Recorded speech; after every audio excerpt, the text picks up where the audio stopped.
Hello, Dr. Mini PG, Specialist Gynecologist, Al-Rukan Medical Center, Ajman. ഇന്ന് നമുക്ക് early പ്രഗ്നൻസിയിൽ ഉണ്ടാകുന്ന ബ്ലീഡിങ്ങിനെ പറ്റി നോക്കാം. ഏർലി പ്രഗ്നൻസിയിൽ ആദ്യത്തെ 3 മാസത്തിൽ ഒരു 20% ആളുകൾക്കും ബ്ലീഡിങ് ഉണ്ടാവാറുണ്ട്. ഇത് പല കാരണങ്ങൾ കൊണ്ട് വരാം. ത്രട്ടൻഡ് അബോർഷൻ എന്ന് പറയും. ചിലപ്പോൾ ബ്ലീഡിങ് ഉണ്ടാകും, പക്ഷെ പ്രഗ്നൻസി ശരിയായ രീതിയിൽ വളരും. ചില സന്ദർഭങ്ങളിൽ പ്രഗ്നൻസി വളരാതെ വരുമ്പോൾ അബോർഷൻ ആകുന്ന അവസ്ഥയിൽ ആദ്യം കാണുന്നത് ബ്ലീഡിങ് ആണ്. ഇങ്ങനെ അബോർഷൻ ആകുന്ന പ്രഗ്നൻസികൾ അത് ഓട്ടോമാറ്റിക്കായിട്ട് കംപ്ലീറ്റ് ആയിട്ട് അബോർഷനായി പോകും. ഇല്ല, കംപ്ലീറ്റ് ആയിട്ട് പോയില്ല എന്നുണ്ടെങ്കിൽ അതിനെ ഡയലറ്റേഷൻ ആൻഡ് ഇവാക്യുവേഷൻ ചെയ്ത് കംപ്ലീറ്റ് ആയിട്ട്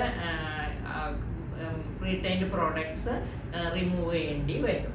പിന്നെ ഇല്ലെങ്കിൽ ചില സന്ദർഭങ്ങളിൽ എക്ടോപിക് പ്രഗ്നൻസി ഉണ്ടാകാം. അപ്പോൾ എക്ടോപിക് പ്രഗ്നൻസി ഉണ്ടെങ്കിലും ചെറിയ രീതിയിൽ ബ്ലീഡിങ്ങും കടുത്ത വയറുവേദനയുമായിട്ട് അത് പ്രസന്റ് ചെയ്യാറുണ്ട്. ഇല്ലെങ്കിൽ വെസിക്കുലാർ മോൾ എന്നുള്ള മുന്തിരിക്കുല ഗർഭം എന്ന് പറയും, അങ്ങനെ ഉണ്ടെങ്കിലും ഇങ്ങനെ ബ്ലീഡിങ് ഉണ്ടാകാറുണ്ട്.